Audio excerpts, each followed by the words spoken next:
Tem como desfocar o fundo no, na câmera agora.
Boa tarde.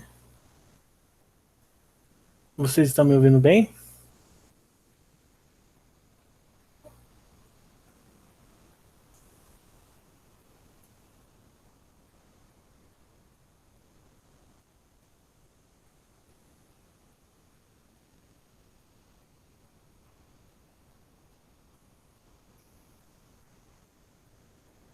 Beleza.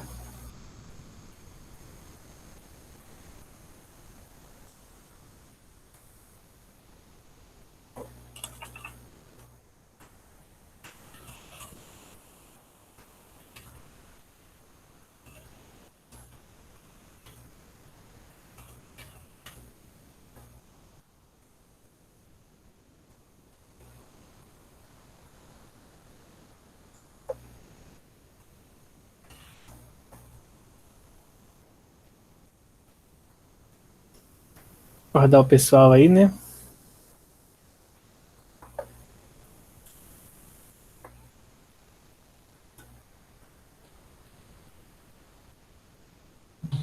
Professor, manda o link no grupo, porque aí fica mais fácil para o pessoal e eles entram. Não, não. Vou mandar link não. Nem mandem eu também, porque é o seguinte. Mandar link fica pedindo pra eu deixar eles entrar toda hora. É muito chato. É só eles entrarem pelo Clays lá e acessar a aula. Não dá trabalho.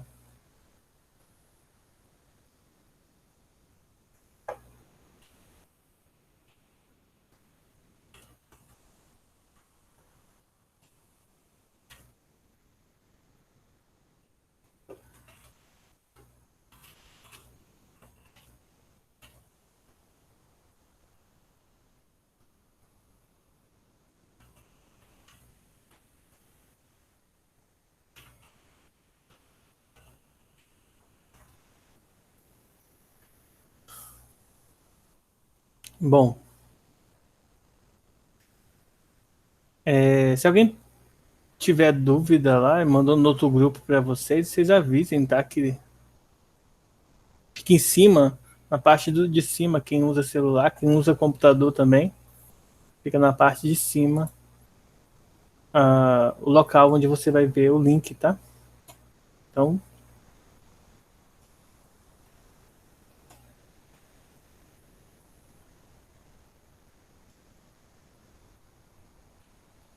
guardar mais um pouquinho aqui.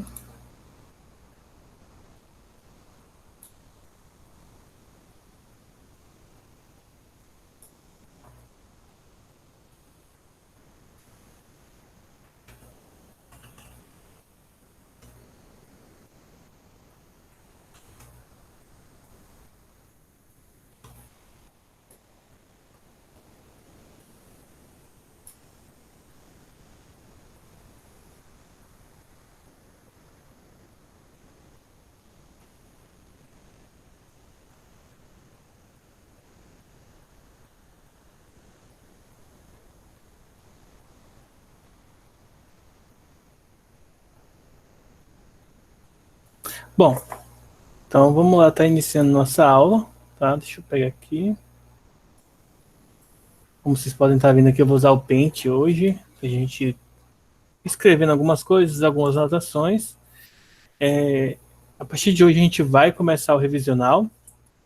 E o primeiro tema que eu quero revisar com vocês é a parte da dinâmica do movimento retilíneo, tá? Então nós vamos estudar, na verdade, nós vamos associar no movimento retilíneo, que nós já estudamos. Na verdade, não foi comigo, né, que vocês estudaram com outra pessoa, tá? E aí nós vamos abordar o movimento retilíneo aqui com os conceitos da dinâmica. O que isso implica para a gente estudar o movimento retilíneo com o estudo da dinâmica? Primeiro, é mais comum nós estudarmos o movimento a partir da temática de cinemática. Qual que é a abordagem da cinemática que vocês já devem lembrar ou estar familiarizado com elas? É aquela abordagem em que nós vamos ter o MU e o MUV, tá? O MU nós vamos ter, por exemplo, que S é igual a S0 mais V vezes T, e que você pode também calcular, por exemplo, velocidade média, apesar de que no movimento uniforme a velocidade não varia, mas geralmente nós associamos aqui uma regra para calcular a velocidade média, tá? E no movimento uniforme, nós temos essa fórmula aqui, que é utilizada para balística e para outras áreas também, tá? E nós vamos ter a fórmula da velocidade. Isso aqui são fórmulas que a gente, só em termos de fórmula, tá? Que a gente já estudou. Velocidade igual a velocidade inicial, vezes a aceleração vezes o tempo, mais a aceleração vezes o tempo, e fórmula de Torricelli, também utilizado quando nós não temos aí o tempo, não precisamos ou não sabemos o tempo, tá? Bom, então essa abordagem da cinemática é mais comum no movimento retilíneo. Então, qual seria a abordagem da dinâmica, né? A abordagem da dinâmica, ela inclui, junto com essa abordagem de aceleração, velocidade, tempo, distância, ela inclui os conceitos de força, tá? E aí, nos conceitos de força, nós precisamos lembrar de duas coisas básicas. A primeira coisa é princípio fundamental da dinâmica. Força resultante é massa vezes aceleração, e a força resultante é igual à soma de todas as forças, tá? Claro, a gente precisa, dentro do conteúdo de força, relembrar que, por exemplo, força-peso é massa vezes gravidade. Em problemas horizontais, geralmente o peso e a normal se anulam, então a gente tem que ter esse cuidado, tá? Tem que ter essa observaçãozinha, mas vale ressaltar que nem sempre isso é verdade e nem sempre quando é horizontal isso é verdade. Então tem que ficar atento aí, a gente vai ver exemplos desses conceitos. Uma outra coisa que a gente tem que lembrar, por exemplo, muitos exercícios abordam atrito. O atrito é o coeficiente vezes a normal, tá? E aí você tem que ficar atento se a normal é ou não igual ao peso, tá? Esse cuidado aí. Dentre outras forças que a gente pode e vai ficar abordando aqui na nossa aula, tá? Então, isso aqui é só uma recapitulação do que é a abordagem cinemática e qual é a abordagem da dinâmica, de uma maneira bem simples e direta ao ponto. Agora, o que a gente vai fazer? A gente vai fazer exercícios, tá? Alguns exercícios um pouco complexos, eu vou tirar o print deles, e aí, aos poucos, eu vou mostrando eles aqui para vocês, para a gente ir resolvendo eles de uma maneira, digamos assim, que eu acho que vai ajudar vocês aí a fazerem, por exemplo, o Enem, tá? Então vamos lá, vamos pegar a primeira questão.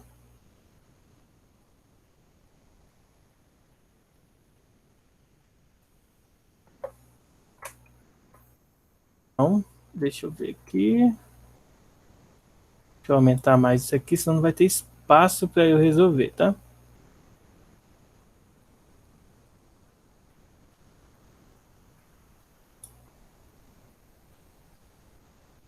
Olha só o que diz essa questão aqui para a gente, ó.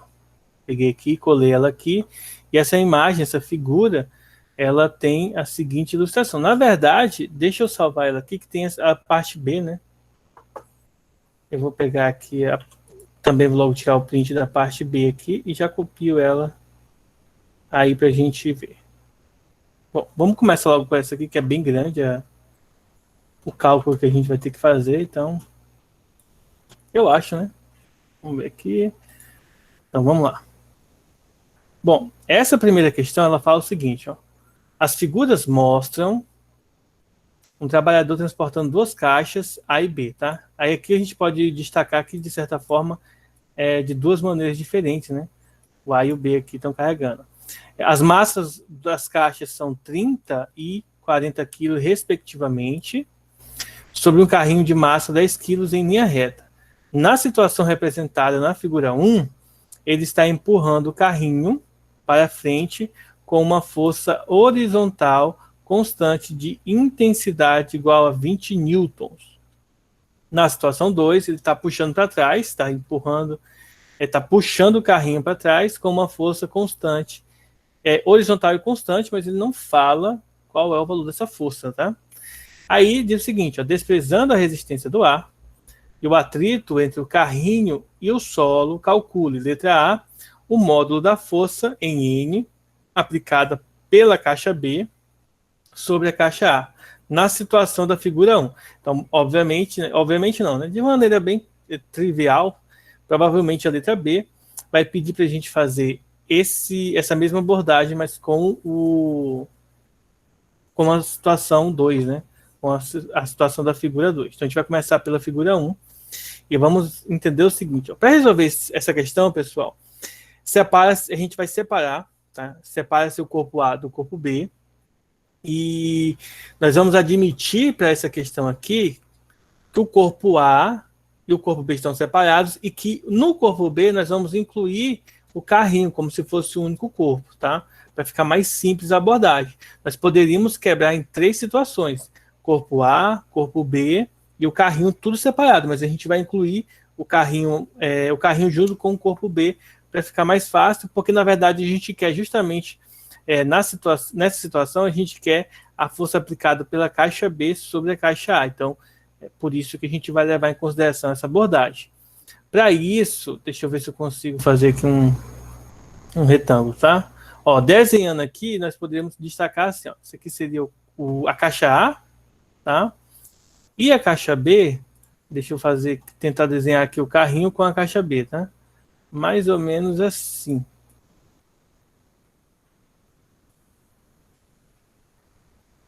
Vamos tentar simular aqui como se fosse carrinho.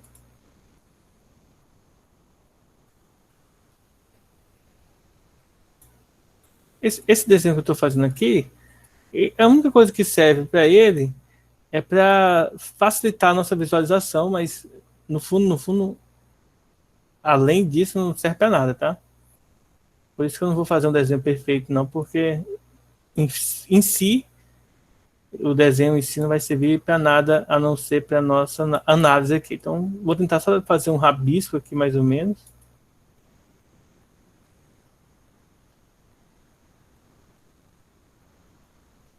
Mais ou menos assim. Então, imaginem essa situação nessa ilustração aí.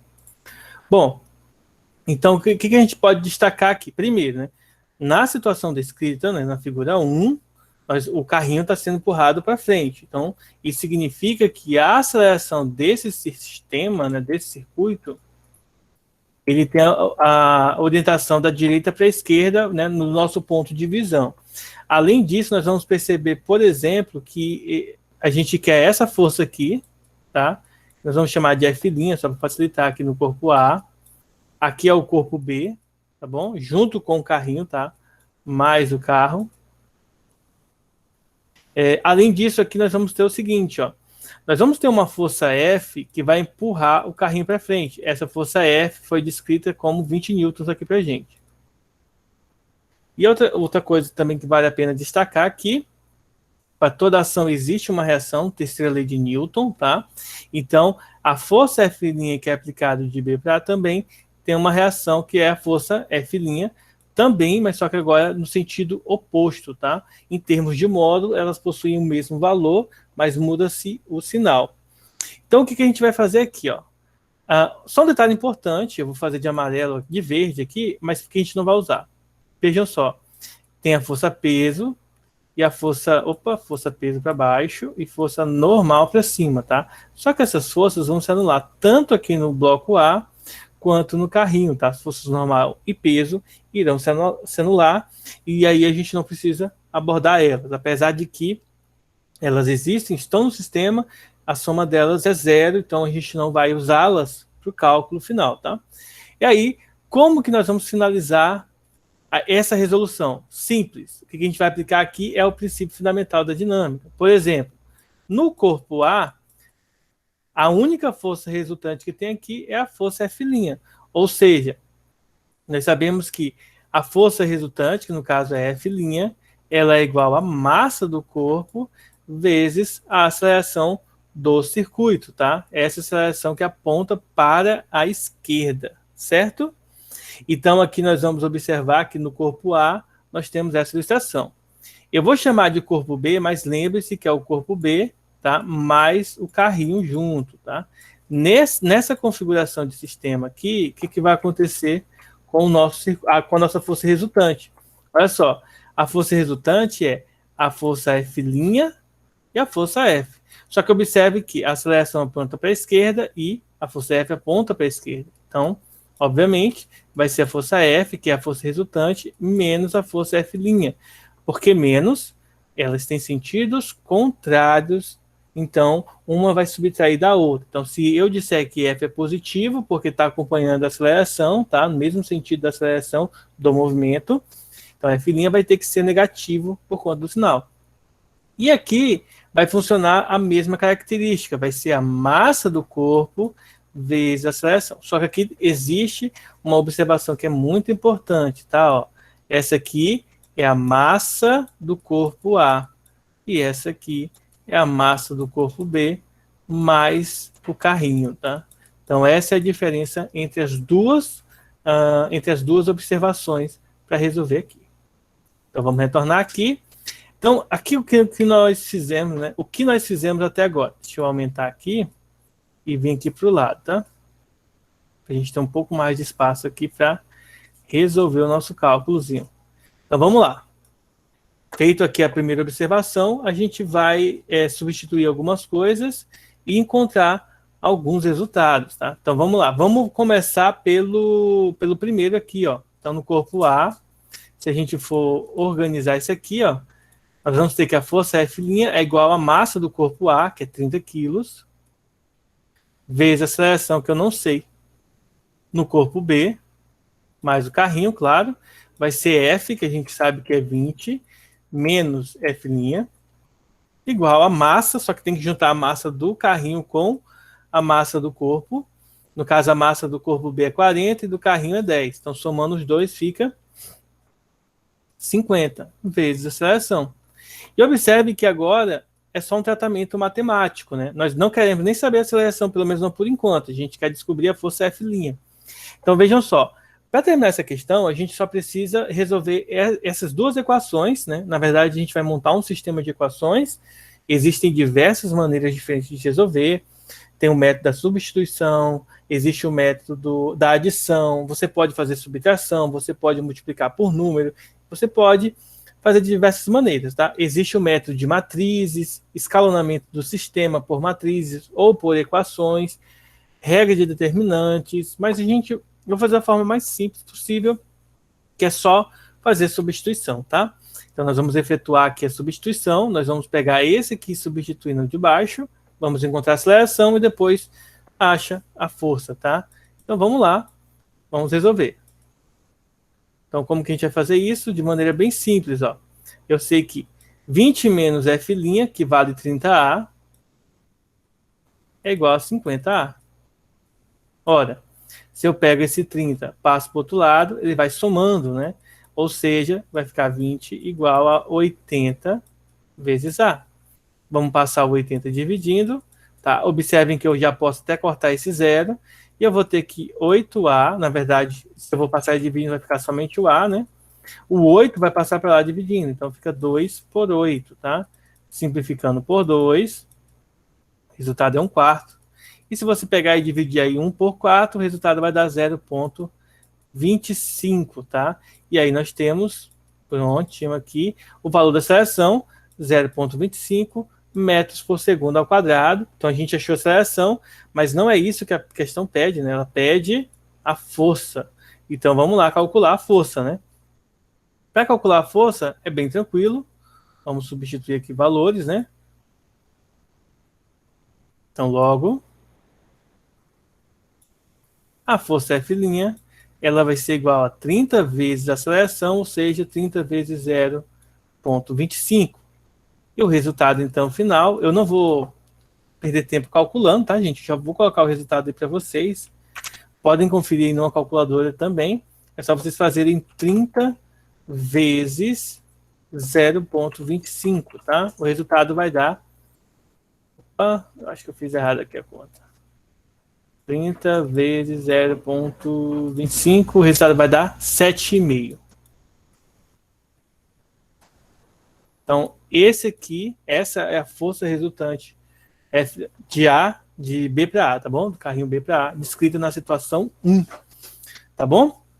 Alguma dúvida, pessoal?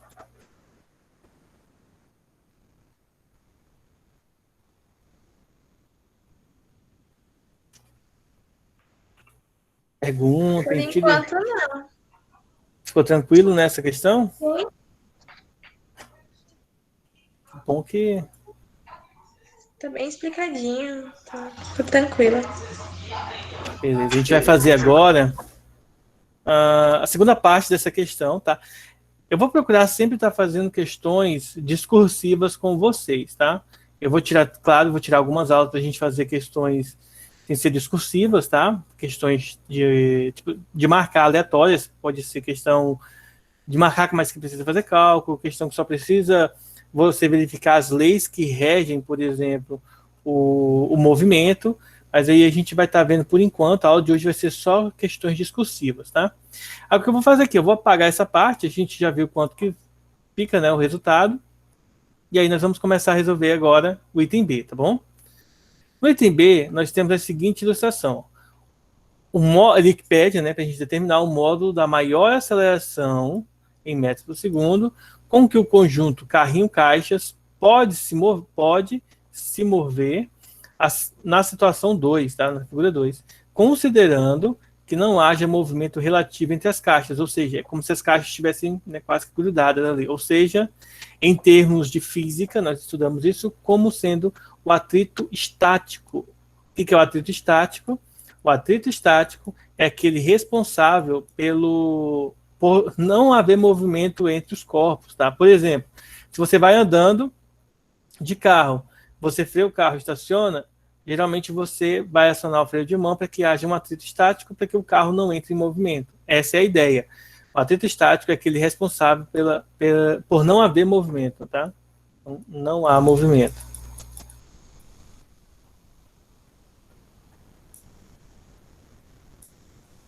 Então não vai haver movimento para nossa abordagem aqui.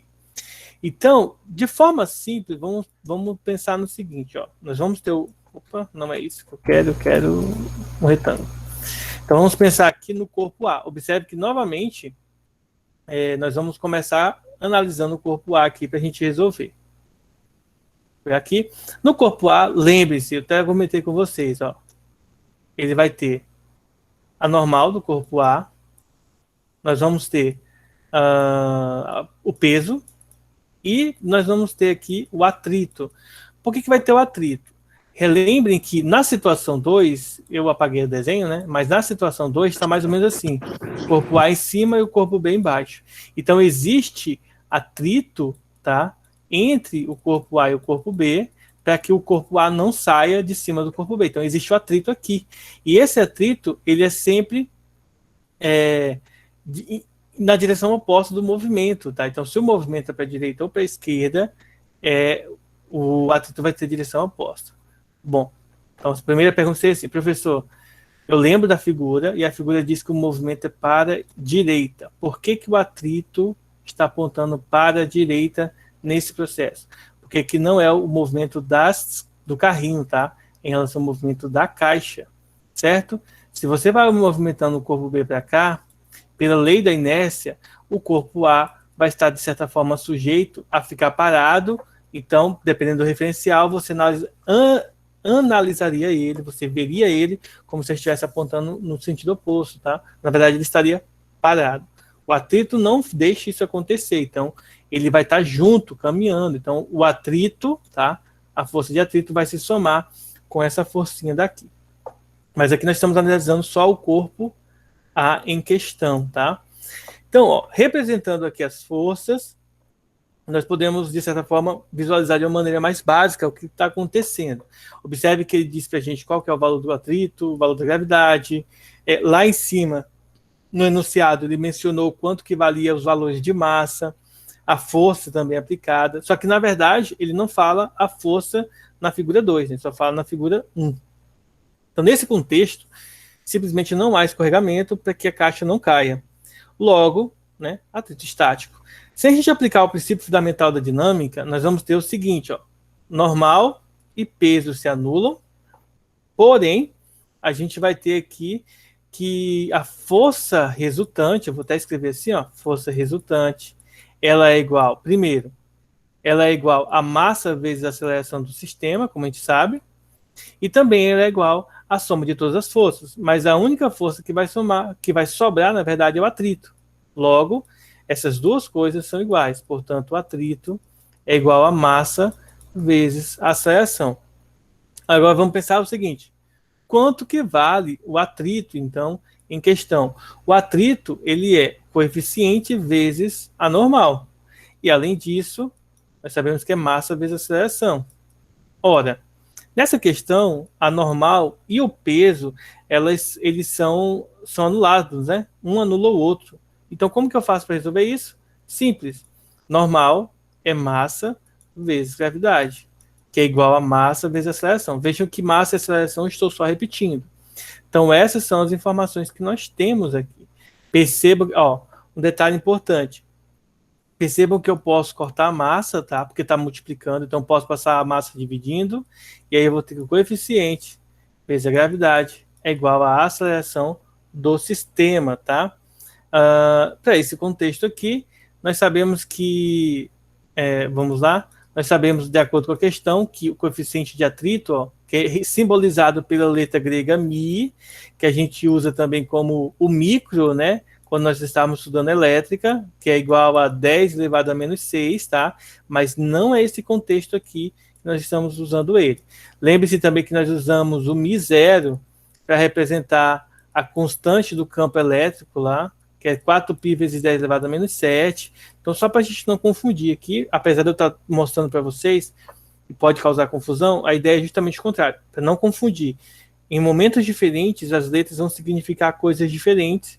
Então, no movimento retilíneo uniforme e variado, na dinâmica, a letra Mi, ela geralmente é utilizada em contexto do atrito para simbolizar o coeficiente de atrito, tá? Seja ele estático ou cinético. Estático, não há escorregamento, não há movimentação dos corpos. Atrito cinético é um atrito que há escorregamento, tá? Ele dificulta, na verdade, o escorregamento. Então, vamos lá para finalizar.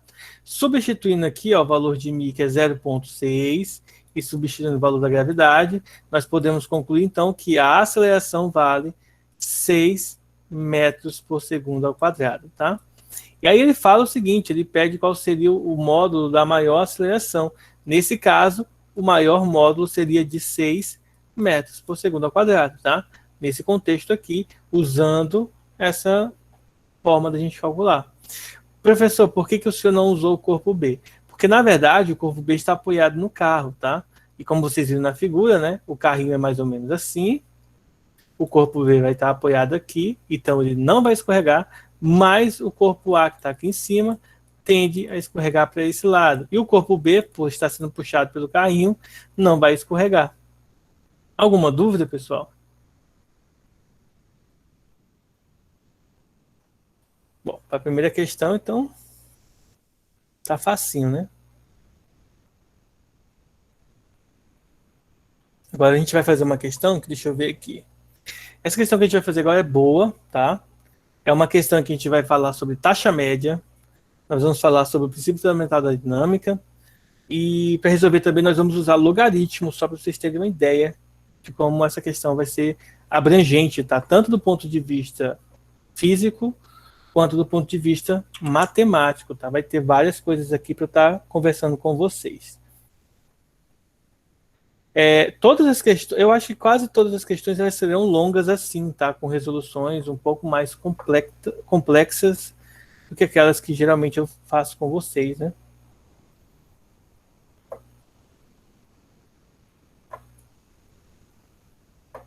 Deixa eu pegar aqui a imagem. Bom, agora vamos para nossa próxima questão.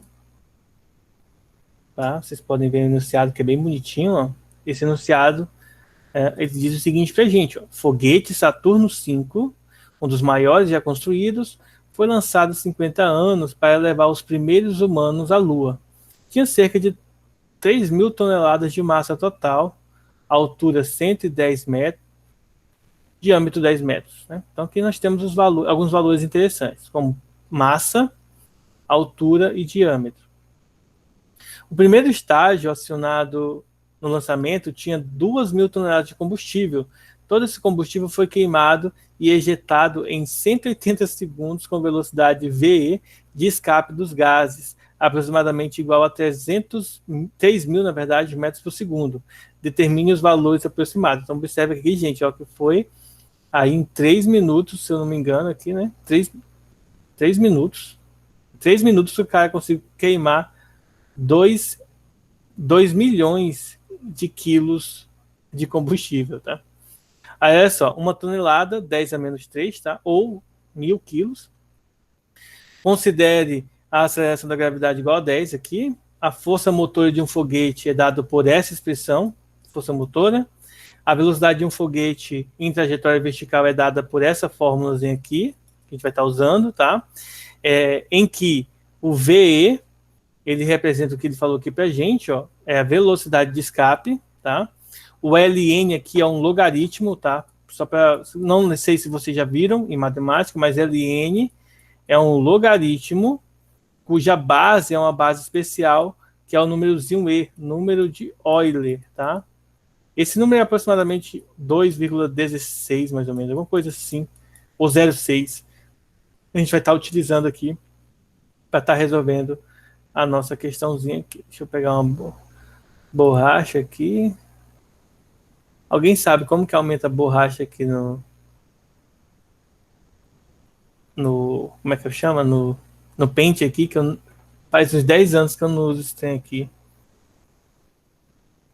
Alguém aí sabe? Que eu não lembro mais não. Porque desse tamanho aqui para apagar é chato demais. Ah, já sei. Ctrl Z é mais rápido. Pronto. Resolvido. E aí, aqui nós temos as informações, tá? O M0 seria a massa total do lançamento, né? Massa inicial. O M é a massa restante, G é a gravidade e T é o tempo, tá? E aí diz que Ln é uma função que assume os valores aproximadamente. Ó, Ln de 1.5 é 0.4, Ln de 2 é 0.7 e Ln de 3 é 1.1. Então aqui é interessante nessa questão porque ele fala pra gente, né?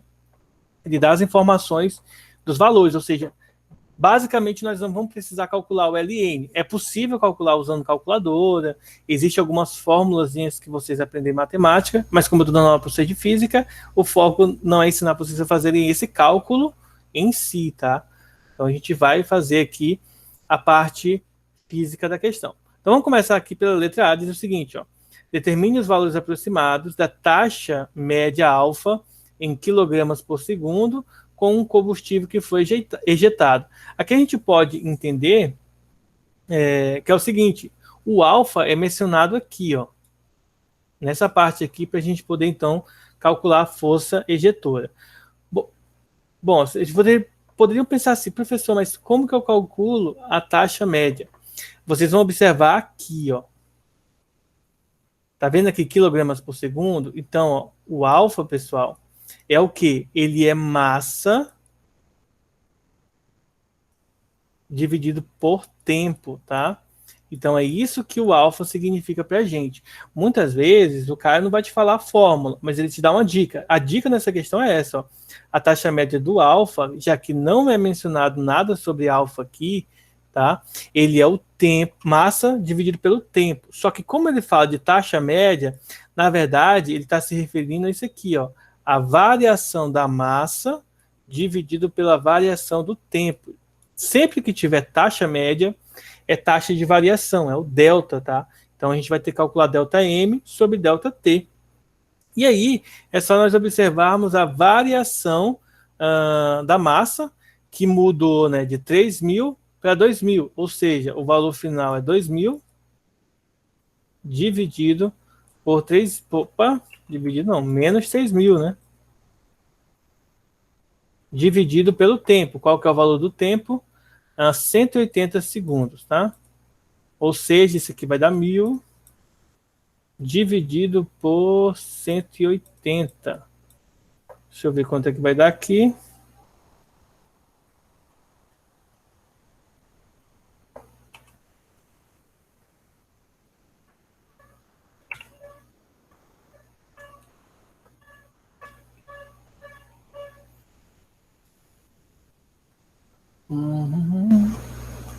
Nós temos... Ah, tá. Mas não é bem 1.000, né? É milhões, na verdade, né? Bilhões aí por causa das toneladas. Então, 3.000 toneladas vai dar 3 milhões. Aí dividir por 180. O resultado vai dar um número muito grande, tá? Na verdade, olha só. 180 segundos já tá. E a gente quer em quilogramas, né? Então, 2.000 toneladas, 2 milhões. E é isso aí. Só efetuar aqui a divisão. O resultado aqui para mim, pessoal, deu um número bem grande aqui, ó. O resultado deu 5,5 mil, na verdade. Aqui. 555, tá? Repetindo 5 aqui. Agora deixa eu só dar uma olhada aqui, porque eu devo ter feito alguma coisa errada. Porque no meu resultado aqui, no meu gabarito, tá 1,1 vezes 10 elevado a 4 kg por segundo, tá? Mas você observar, ó, de 2.000 para 3.000, a diferença é 1.000. Agora deixa eu ver se eu fiz alguma coisa errada nessa questão. Se vocês conseguirem ver aí, porque é a variação da massa com relação ao tempo. Então, deixa eu ver aqui de novo. Foguete Saturno. Ó, então, vamos lá. Foguete Saturno, os maiores, já construído, foi lançado há 50 anos para levar os primeiros humanos à Lua. Tinha cerca de 3.000 toneladas, ou seja, 3.000 vezes 10 ao cubo de massa total. Diâmetro e altura, que a gente não vai usar. O primeiro estágio acionado no lançamento tinha 2.000 toneladas de combustível. Todo esse combustível foi queimado com a velocidade e ejetado em 180 segundos, com a velocidade de 3.000 metros por segundo. Então, vamos botar aqui na calculadora.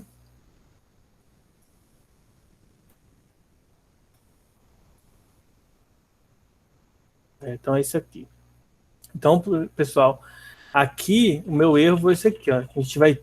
A gente quer saber qual é o valor do combustível que foi ejetado, né? Aí o burro foi de tudo, ó. Então não é para calcular os 3.000 aqui, tá, gente? A questão que é do combustível que foi ejetado, agora que eu vim perceber aqui, ó, combustível ejetado. Então, se é do combustível ejetado, a gente tem que fazer na verdade, o cálculo que tem que ser feito aqui não é 2.000 menos isso aqui. Na verdade, é só 2.000. A variação de massa que teve foi de 2.000. 2.000 dividido para 180, tá? 2.000 não, na verdade, 2 milhões dividido para 180. Então, quando eu divido 2 milhões para 180, vou escrever aqui na calculadora, vocês podem conferir aí, tá? Essa divisão dividida para 180, o resultado vai dar 11.111,111, tá? Então, se a gente for arredondar esse valor para um valor em termos de aproximação, o resultado final vai dar 1,1 vezes 10. Ó, nós temos aqui, ó, 1, 2, 3, 4 casas decimais. Agora sim o resultado vai bater, né? Eu não li direito a questão, e aí a gente atrasou um pouco a resolução dessa. Eu acho que agora ficou claro, né, pessoal? Então, aquele que é só do combustível que foi ejetado, então não considera os 3.000 no total, tá? É só os 2.000 aqui, que é o único combustível que vai ser utilizado para resolver essa questão. E aí, pessoal, ficou alguma dúvida? Quer que eu explique de novo?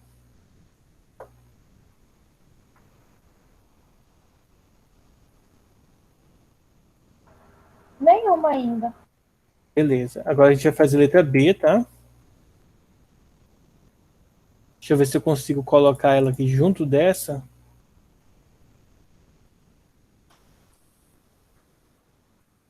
Ah, consigo. Então, deixa eu ampliar esse trem aqui.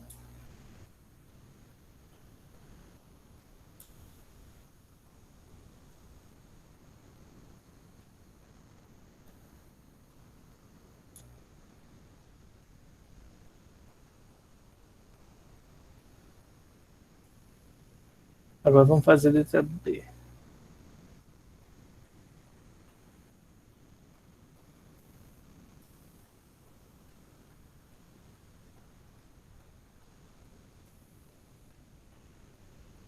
Só apagar essa parte. Aí a letra B diz o seguinte, ó. Do módulo F da força resultante sobre o estágio...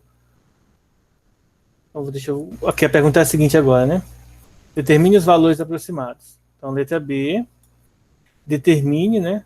Os valores aproximados do módulo F da força resultante sobre o foguete no instante imediatamente antes do término da queima do combustível no primeiro estágio, considerando o alfa constante, tá? Alfa que a gente acabou de calcular. Então, de acordo com isso, ele quer a força F. Então, a fórmula da força F é esse carinha aqui, ó. A força F, tá? Ele vai ser igual a alfa vezes a velocidade de escape, V, tá? Então, a velocidade de escape aqui. Então, qual vai ser esse valor? Nós vamos pegar o valor de alfa, que a gente viu aqui, que é 1,1. Essa é a fórmula da força FE, né? Força de escape. 1,1 vezes 10 elevado à quarta, vezes a velocidade. A velocidade está aqui, 3.000, né, metros por segundo. Ou 3 vezes 10 elevado ao cubo, tá? E aí, multiplicando isso aqui, 3 vezes 1,1 fica 3,3. Vou passar aqui. E multiplicando as bases 10, repete a base, soma os expoentes. Então, o resultado aqui vai dar 10 elevado a 7 newtons, tá? Esse é o valor da força relacionada ao escape. Mas ele não quer só essa força, ele, na verdade, quer o módulo da força resultante. Então, como que a gente vai calcular a resultante? A resultante nada mais é do que a força de escape menos o peso do foguete. E qual é o peso do foguete? Inicialmente, ó, nós temos aqui a força, né? Já vou substituir aqui, 3,3 vezes 10 elevado a 7. E a força do foguete, calcular aqui, né? Multiplicando aqui.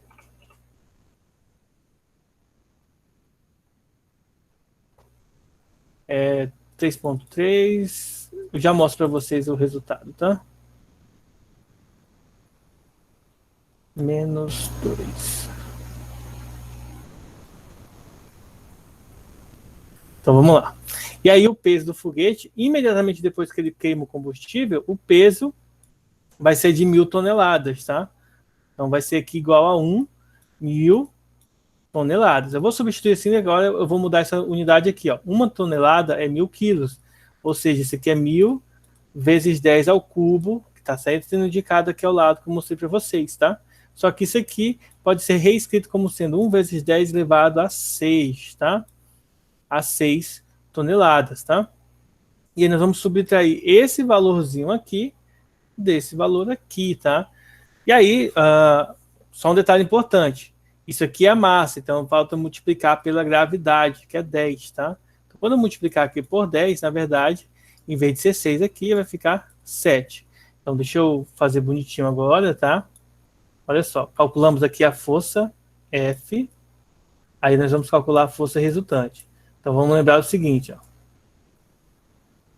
Deixa Deixa eu apagar aqui. Não vai ser muito legal de apagar esse trem. Eu vou fazer aqui embaixo.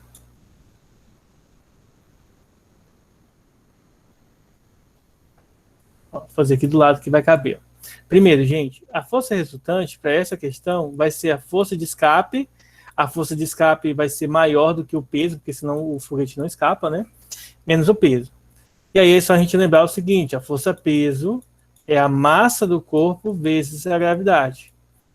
O valor da força E aqui é 3,3 vezes 10 elevado a 7, menos a massa, que é de 1.000 toneladas, porque ele queimou todo o combustível, 2.000 de combustível, então sobra 1.000 toneladas. 1.000 toneladas é equivalente a 1.000 quilogramas, tá? Então aqui 10 elevado ao cubo, quilogramas, tá? 1.000 vezes 10 ao cubo, quilogramas, vezes a gravidade, que é 10. Vamos transformar isso aqui em notação científica, ou seja, 3,3 vezes 10 elevado a 7, menos 1 vezes 10 elevado a 7. Porque aqui eu tenho 3, com aqui 4, com mais 3, 7. E essa subtração fica 2,3 vezes 10 elevado a 7 newtons, tá? Essa é a força resultante que esse foguete imprimiu para cima, pelo menos de forma aproximada. Ficou claro aí, pessoal? Ou eu acho que eu baguncei bastante aqui essa parte. Vou tentar explicar. Mas qualquer dúvida, pergunta aí, tá? E aí nós vamos fazer agora a letra C. Letra C que vai informar pra gente o quê? Deixa eu pegar aqui.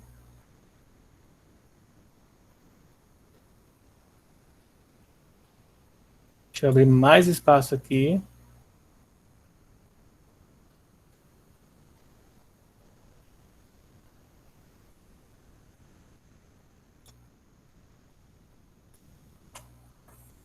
O que diz a letra C? Olha só. A letra C ela informa o seguinte, ó. Dos módulos alfa da aceleração do foguete V, então ele pede para a gente determinar a relação do módulo alfa e a aceleração do foguete e V de sua velocidade no instante imediatamente antes do término da queima do combustível. Então agora ele quer que a gente relacione os módulos da aceleração e da velocidade, tá? No instante em que eles queimam totalmente o combustível, imediatamente antes de queimar, do término da queima do combustível, tá? Então a gente vai lembrar o seguinte, acabamos de calcular aqui a força resultante. Pelo princípio fundamental da dinâmica, a resultante é massa vezes aceleração. Ora, se a resultante deu igual a 2,3 vezes 10 a sétima, então nós vamos substituir aqui. 2,3 vezes 10 a sétima. Acabamos de calcular aqui, e vou mostrar aqui, que a massa vai dar isso aqui, ó. Esses 10 aqui é da gravidade. Então, em vez de ser 10 elevado a 7, vai ser 10 elevado a 6 vezes a aceleração. Nós vamos passar esse carinha para cá, dividindo. Portanto, a aceleração vai ser 2,3 vezes 10 a sétima, dividido por 10 a sexta, tá? Se você preferir, você pode colocar 1 vezes 10 aqui, sem problema nenhum. E aí nós vamos ter que a aceleração vai ser igual 2,3 dividido para 1 é 2,3. 10 a sétima dividido para 10 a sexta, repete a base e subtrai os expoentes. E aí é só multiplicar. O resultado aqui vai dar 23 metros por segundo ao quadrado. Esse é o valor da aceleração. Apesar de parecer um número pequeno, tá, gente? Isso é um valor absurdamente alto para aceleração, tá? E está dizendo aí que a velocidade está variando 23 metros por segundo a cada segundo. Ou seja, a cada segundo a velocidade aumenta 23 metros por segundo. Então, isso faz um aumento de velocidade absurdamente alto. Isso aqui foi para calcular, então, a aceleração. E para eu calcular a velocidade, eu vou utilizar a fórmula que é indicada na questão para a gente. Ó. A velocidade é a velocidade de escape que multiplica Ln da massa no instante inicial que ele sai, dividido pela massa analisada, agora nesse caso, imediatamente antes da queima, tá? E menos a gravidade vezes o tempo. Essa aqui é a fórmula que nós temos para o cálculo da velocidade que é indicado no início da questão, ó, bem aqui. É esse carinha aqui, ó. E ele dá alguns valores, ó, para o LN aqui, que basicamente a gente pode acabar precisando, tá? Provavelmente a gente vai usar em algum momento aqui. Então vamos lá substituir o que a gente conhece para então a gente poder fazer o resultado. Primeira coisa, a questão indica para a gente que a velocidade aqui de escape é de 3.000 metros por segundo, tá? O LN, o valor da massa total é 3.000 toneladas. Então vou aqui, ó. Eu poderia colocar aqui, eu vou colocar aqui o toneladas para ficar mais claro isso. E aqui embaixo, o total que sobra nesse caso aqui é 1, né? 2 é queimado. Menos a gravidade, que é 10, vezes o tempo, que é de 180 segundos, tá? Agora é só resolver essa continha, que apesar de parecer difícil, não é. Então nós vamos ter isso aqui, ó. 3.000 ln de quê? 3.000 dividido para 1.000 dá 3, tá? Posso cortar tonelada com tonelada. Os zeros eu vou simplificar. E aí nós temos aqui menos 1.800, tá?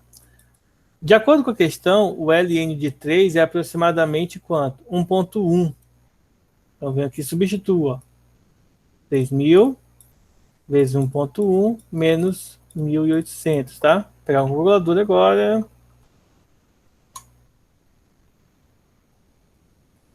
Multiplicar aqui, tá? E já coloco o resultado aí para vocês.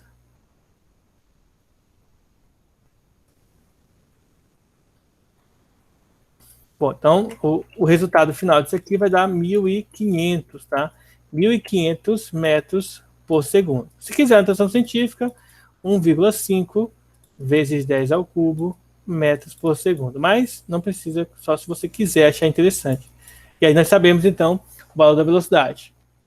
Dica muito importante nessa questão. Se você fizer igual eu fiz aqui no início, tá, gente? Que eu coloquei aqui 3.000 menos 2.000 e tal. Se você errar e colocar aqui, ao invés de colocar 3.000 sobre 1.000, você colocar, por exemplo, 3.000 sobre 2.000, que foi o valor que foi queimado, 3.000 dividido para 2.000 vai dar 1,5, ó. Vai dar esse aqui, ó, 1,5. E aí, o que acontece? 1,5, aí o resultado vai dar quanto? 0,4. E aí você vai multiplicar e vai chegar no valor diferente daquele.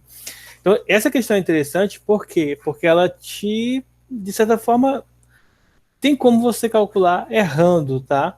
E vai estar aparentemente certo, igual tá fazendo aqui, tudo bonitinho aqui, aparentemente estava tudo certinho, mas depois a gente viu, eu vi pelo gabarito, o meu gabarito aqui estava com os valores diferentes, então eu percebi que tinha alguma coisa errada ali. Então, por ter alguma coisa errada, então tem que refazer. Então, isso é um cuidado importante, tá? Porque na hora da prova do Enem, na hora da prova do vestibular, vocês não vão ter o gabarito do lado para estar olhando. Então, é importante a gente tomar cuidado. Igual aqui, se você substituir aqui erroneamente os valores dos pesos, das massas, aí a gente acaba, né, claro, errando aqui, chegando a um resultado que dá para chegar com essas informações, como eu acabei de mostrar para vocês. Se você faz, por exemplo, o ln de 3.000 dividido por 2.000, esse aqui vai dar o ln de 1,5. E aí a gente viu aqui, ó, que é 0,4. Dá para resolver. Se você faz, por exemplo, ó, o ln de 2.000 sobre 1.000, o resultado também vai dar certo. Vai dar ln de 2. E ln de 2 é 0,7. Também tem resultado. Então, tenham cuidado na hora de resolver questões como essa, tá?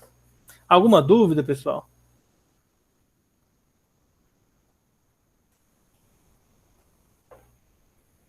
Bom, então deixa eu ver aqui a hora, né? A gente vai fazer mais uma questão, tá? Vamos fazer aqui mais uma questão. Deixa eu pegar ela aqui. Agora, uma questão que vai envolver senos e cossenos.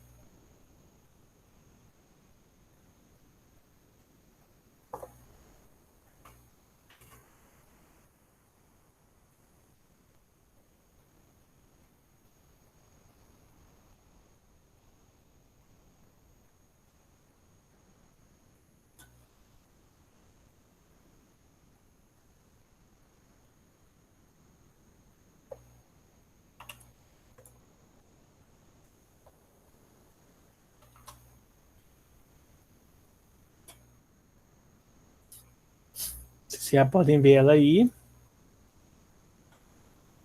E ela vai ter A e B também, como todas as outras. Tá? Vamos começar aqui pela letra A e vamos ver o que essa questão nos informa. Olha só. Um corpo pendurado por um fio é preso ao teto de um trem que se movimenta sobre trilhos horizontais, em um trecho retilíneo do percurso e no local no qual a intensidade do campo gravitacional é 10 newtons por quilograma, tá? Que é a mesma coisa que 10 metros por segundo ao quadrado. Por um intervalo de tempo, ΔT, sabe-se que o ângulo que ele faz é um ângulo com a vertical ali, como está indicado na figura, é um ângulo θ, tá? E aí ele diz pra gente que o seno de θ é 0,6 e o cosseno de θ é 0,8. Determine, se possível, a intensidade, a direção e o sentido da aceleração vetorial. Caso haja mais do que uma possibilidade, informe todas elas, tá? Então essa aqui, ela nos remete a uma dor infidável, né? Porque se ele está dizendo aqui, caso haja mais do que uma possibilidade, é muito provável que vai ter mais de uma possibilidade, tá? Então essa aqui é a parte dolorida dessa questão. Vamos entender o seguinte, ó. Dentro desse esquema que nós temos aqui, a gente poderia destacar algumas coisas que são importantes em relação ao objeto, né, nesse formato de pêndulo. Primeira coisa é, se o objeto possui massa, então existe força-peso que aponta sempre na direção e sentido centro da Terra. E se tem fio, existe uma força que nós chamamos de força de tração, que ela tem a direção e o sentido vinculadas ao próprio fio, tá? Nós temos aqui o ângulo. Então, analisando a figura, como há apenas duas forças aplicadas aqui nesse exemplo, tá? Elas apresentam direções diferentes, então a gente não pode dizer que a tração e o peso se anulam, tá? A gente não pode dizer isso. Então a gente pode concluir que a resultante nesse desenho aqui, tá? Não é zero, certo? Quando é que a resultante vai ser zero? É quando o objeto estiver, o pêndulo estiver na horizontal, tá? Porque a tração vai ser para cima e o peso para baixo, e aí elas vão se cancelar, aí a resultante anula, só na vertical, caso contrário não tem como, tá? Sendo essa resultante não nula, de acordo com o princípio da inércia, o movimento não pode ser retilíneo e uniforme, tá? Então não vai acontecer essa observação que geralmente nós estamos acostumados nesse tipo de movimento. Observando o movimento do corpo, o ângulo não se altera, logo o corpo está em repouso em relação ao trem, em relação à terra, tá? Ou em relação ao observador de fora do trem, ele vai estar em movimento, mas dentro do trem ele está em repouso. Como tem movimento na direção horizontal, a velocidade vetorial necessariamente é horizontal, tá? Ou seja, ela não vai ter aí uma das componentes espaciais que poderia ter. Como o movimento é acelerado ou retardado, a aceleração tangencial, que sempre é a mesma em direção da velocidade vetorial, isto é, nesse caso, na direção horizontal, de acordo com o princípio fundamental de dinâmica, a resultante também será horizontal, ou seja, a resultante terá esse formato, essa carinha aqui, certo? Quando envolve problemas dessa natureza aqui, com senos e cossenos, gente, é muito provável que a gente tenha que recorrer à seguinte ilustração. A tração está aqui na diagonal, a força-peso aponta para baixo e a resultante vai apontar para a direita, tá? Então aqui é resultante, peso e tração. Provavelmente vocês estudaram no primeiro ano do ensino médio que existem as formas de vetores e que eles podem ser deslocados de um ponto para outro para melhor organização das questões, tá? Então a gente vai analisar dessa maneirazinha aqui, ó, o nosso probleminha, tá? E esse ângulo aqui é o ângulo θ, igual tá aqui. É como se eu deslocasse o peso daqui e representasse ele aqui e a resultante representasse ela aqui na horizontal. E aí é só usar um pouco de trigonometria, ó. Tangente do ângulo θ, já que eu não sei aqui o valor da tração, eu posso usar a tangente de θ para usar tangente de θ, cateto oposto, que é a resultante, sobre o cateto adjacente, que é o peso, tá? Lembre-se que tangente também na matemática nós calculamos usando seno sobre cosseno. Por que eu estou usando seno sobre cosseno? Porque se você observar, ele não fala a tangente, só fala o valor de senos e cossenos, tá? E a resultante é massa vezes a aceleração e o peso é massa vezes gravidade. Aí é só agora substituir valores e chegar ao resultado da aceleração, tá? Como que a gente vai fazer isso? Vamos lá. Bem, de certa forma eu posso simplificar isso por isso, ó. E aí deixa eu fazer aqui em cima, melhor. Fazer aqui em cima. Então nós vamos ter, ó, a aceleração dividida pela gravidade, que eu sei que vale 10, é igual ao seno, que é 0,6, dividido pelo cosseno, que é 0,8. Pronto. A sobre 10 é igual a 0,6 dividido para 0,8. Vou fazer aqui na calculadora. O resultado dá 0,75. E aí, né, passando multiplicando, eu posso então concluir que a aceleração nesse problema aqui, vou até resolver aqui embaixo mesmo, posso concluir que a aceleração vai ser igual a 7,5 metros por segundo ao quadrado, tá? Esse aqui é esse probleminha aqui. Só um detalhe importante, tá, gente? A gente poderia concluir direto que a aceleração vai ser horizontal, a força resultante é horizontal, devido ao fato de que a gente não tem um movimento circular. Apesar dele não ser um movimento retilíneo uniforme, não significa que ele vai ser um movimento circular, tá? Então, a componente circular seria zero, então vai sobrar somente a componente tangencial. E aí a gente usa a dinâmica, que é utilizando forças, e relaciona isso com trigonometria, triângulo retângulo, usando os vetores, para chegar no resultado. Ficou alguma dúvida, gente? Eu sei que essa é uma questão talvez mais difícil do que as outras, tá? Apesar do cálculo em si ser bem fácil. Mas para chegar nessa análise aqui é um pouco mais complexo, tá? Ficou alguma dúvida?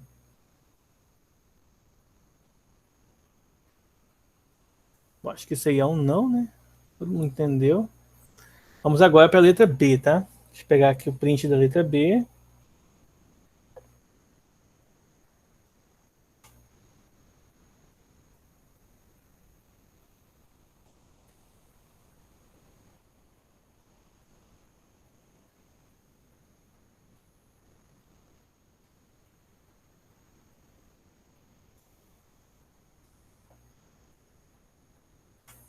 Olha o que nos diz a letra B. Ó. Determine se é possível a direção e o sentido da velocidade vetorial e a classificação do movimento, se ele é uniforme, se ele é acelerado ou retardado, caso haja mais do que uma possibilidade, informe todas elas, tá? Então, primeira coisa que a gente vai enfatizar nessa questão. Não há informações no enunciado que nos permitam dizer qual é o sentido do movimento, se é para a direita ou se é para a esquerda, para frente, para trás, norte, sul, leste, oeste, enfim.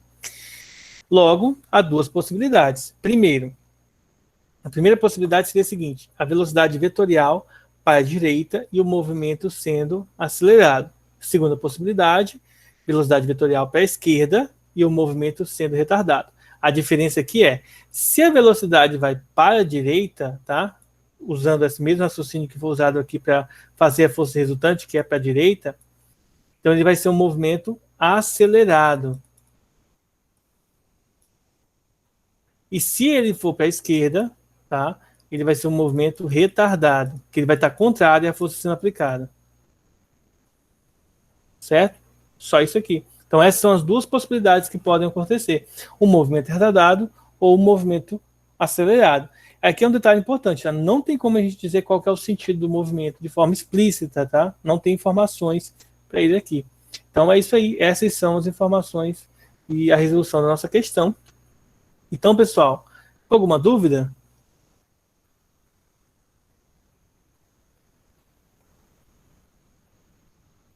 Bem tranquilo, né? Então, acredito que todos tenham entendido.